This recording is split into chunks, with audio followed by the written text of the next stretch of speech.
Satin ribbon flower చేయడానికి కావాల్సిన material satin ribbon, సూది దారం, అలాగే హాట్ గ్లూ గన్, సిజర్స్. ముందుగా సాటిన్ రిబ్బన్ తీసుకుని దాన్ని 7 సెంటీమీటర్స్ లాంగ్ ఉండేటట్టు 7 సెంటీమీటర్స్ పొడవు ఉండేటట్టుగా మొత్తం 5 పీసెస్ని కట్ చేసుకోవాలి. ఇలా కట్ చేసుకున్న తర్వాత ఒక్కొక్క పీస్ని తీసుకుని రా ఎడ్జెస్ని మనం ఇలా కాల్ చేయాలండి. ఇది క్యాండిల్తో కూడా చేయొచ్చు.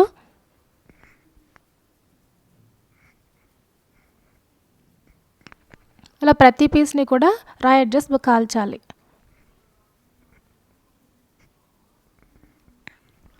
ఇలా అన్ని పీసెస్ని కాల్చిన తర్వాత ఒక్కొక్క పీస్ని తీసుకుని ఇలా వెనక్కి తిప్పుకొని దాన్ని ఇలా హాఫ్కి పర్పెండిక్యులర్గా ఉండేటట్టుగా ఫస్ట్ ఫోల్డ్ చేసుకోవాలండి.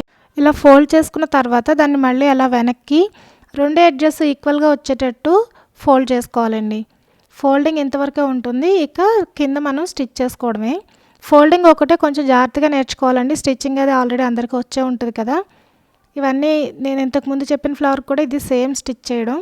కింద అన్ని పెటల్స్కి కూడా ఈక్వల్గా గ్యాప్ వదులుకోవాలి. ఫోల్డ్ చేసేటప్పుడు మాత్రం ఒక్కసారి చూసుకుంటే మీకు ఫ్లవర్ వచ్చేసినట్టే. ఇదిగో నేను ఆల్రెడీ 3 పెటల్స్ స్టిచ్ చేశాను. ఇంకా మిగిలిన 2 కూడా ఇలాగే స్టిచ్ చేయాలి. ఇదిగోండి మొత్తం 5 పెటల్స్ స్టిచ్ చేసిన తర్వాత వాటన్నింటినీ దగ్గరికి జరుపుకుంటూ దారాన్ని 2 ముడులు వేసుకోవాలి.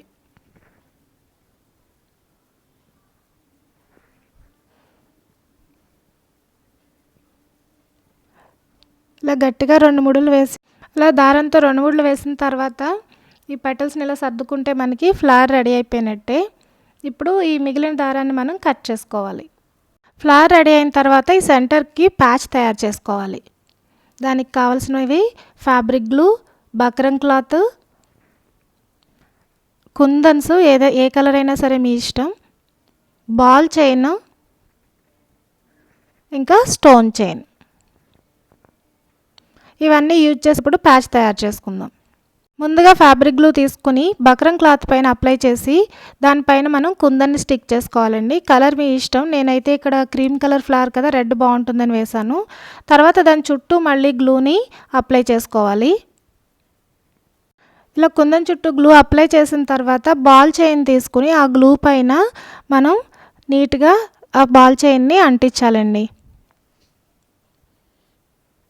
ఇలా జాగ్రత్తగా మొత్తం కుందన్ చుట్టూ అంటించుకుని ఇంకా ఎక్స్ట్రా పీస్ మిగులుతుంది కదా, దాన్ని కట్ చేసేసుకోవాలి. యాక్చువల్గా ఈ ప్యాచ్ రెడీమేడ్ కూడా దొరుకుతాయండి, మనం కూడా ఈజీగా చేసుకోవచ్చు. ఎక్స్ట్రా బాల్ చైన్ని కట్ చేసేసిన తర్వాత మీరు కావాలంటే ఇక్కడితో ఆపేయచ్చండి. ఈ పీస్ని కట్ చేసేసుకుని ఫ్లవర్ మధ్యలో స్టిక్ చేసేయచ్చు. కానీ నేను ఇంకో లేయర్ పెడదాం అనుకుంటున్నాను స్టోన్ చైన్ తోటి. సో ముందు నేను ఫ్యాబ్రిక్ గ్లూ తీసుకుని ఈ బాల్ చైన్ స్టిక్ చేసాం కదా, దాని చుట్టూ మళ్ళీ ఫ్యాబ్రిక్ గ్లూని అప్లై చేసుకుంటున్నాను.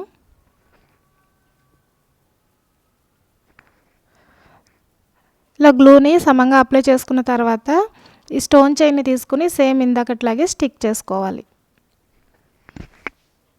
స్టోన్ చైన్ కూడా జాగ్రత్తగా ఫ్యాబ్రిక్ గ్లూ పైన నీట్గా స్టిక్ చేసుకోవాలి. మొత్తం రౌండ్ అంతా స్టిక్ చేసుకున్న తర్వాత ఎక్స్ట్రా చైన్ని కట్ చేసేయాలి. ఇలా ఎక్స్ట్రా చైన్ కట్ చేసిన తర్వాత ప్యాచ్ రెడీ అయినట్టేనండి. పీస్ కట్ చేసేస్తే మనకు అయిపోయినట్టే. ఇది కొంచెం డ్రై అయ్యాక కట్ చేస్తే బాగా ఈజీగా ఉంటుంది. కొత్తగా కట్ చేసేవాళ్ళు డ్రై అయ్యే వరకు వెయిట్ చేస్తే బెటరు. ఇది ప్యాచెస్ మనకి రెడీమేడ్ కూడా దొరుకుతాయండి, కానీ ఇంత ఈజీగా ఇంట్లో కూడా చేసుకోవచ్చు. ఇదిగోండి ప్యాచ్ రెడీ అయిపోయింది. దీన్ని ఇప్పుడు ఈ ఫ్లవర్ మధ్యలో మనం స్టిక్ చేసుకోవాలి. ఇలా స్టిక్ చేసుకోవడానికి ముందుగా మనం ఆ ప్యాచ్ని రివర్స్ చేసుకున్నట్టు వెనక్కి తిప్పుకొని వెనక వైపు హాట్ గ్లూని అప్లై చేయాలి.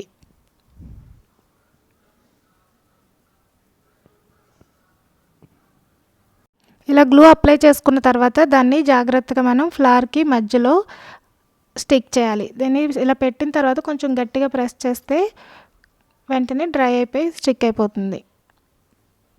దీంతో మనకి ఫ్లవర్ రెడీ అయిపోయిందండి. ఇప్పుడు దీన్ని రబ్బర్ బ్యాండ్కి ఎలాగా స్టిక్ చేసుకోవాలో చూపిస్తాను.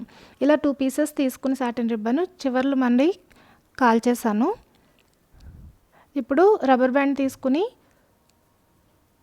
ఒక పీస్కి ఇలా గ్లూ అప్లై చేసుకుని దానిపైన ఈ రబ్బర్ బ్యాండ్ని స్టిక్ చేయాలన్నమాట. ఇలా జాగ్రత్తగా స్టిక్ చేసుకుని దీనిపైన మళ్ళీ ఇంకొక పీస్ ఉంది కదండి, ఆ పీస్ని కూడా మనం హాట్ గ్లూ వేసుకుని దీనిపైన ఇలా స్టిక్ చేసుకోవాలి. ఇలా మొత్తం రెండు ఈక్వల్గా వచ్చేటట్టు స్టిక్ చేయాలి మనం. ఇదిగో ఇలా స్టిక్ చేసిన తర్వాత ఇలా ఉంటుందండి. ఇప్పుడు ఈ పీస్ పైన మనం ఈ ఫ్లవర్ని కూడా హాట్ గ్లూ తోటి స్టిక్ చేసేసుకోవాలి. ఇలా హాట్ గ్లూ వేసుకుని దానిపైన ఫ్లవర్ని పెట్టాలి. మీకు కనిపించడానికి నేను రివర్స్లో చూపిస్తాను. ఫ్లవర్ని ఇలా పెట్టుకుని ఈ పీస్ని ఇలా జాగ్రత్తగా ఫ్లవర్ వెనక వైపు స్టిక్ చేసేయాలి. దీన్ని కాస్త గట్టిగా ప్రెస్ చేస్తే స్టిక్ అయిపోతుంది. సో అలా స్టిక్ చేసేసుకుంటే మనకి రబ్బర్ బ్యాండ్ నీట్గా రెడీ అయిపోయినట్టేనండి. చూసారా ఎంత బాగుందో? చూసారా రబ్బర్ బ్యాండ్ రెడీ అయిపోయింది కదా. దీన్ని ఇలాగా ప్రస్తుతానికి చేతికి పెట్టుకుని చూపిస్తున్నాను. చూసారా చాలా బాగుంది కదా. సో చాలా ఈజీగా మనం ఇంట్లోనే మంచి రబ్బర్ బ్యాండ్స్ తయారు చేసుకోవచ్చు. నా నుండి మరిన్ని వీడియోస్ కోసం నా ఛానల్కి సబ్స్క్రైబ్ చేసుకోండి. బాయ్.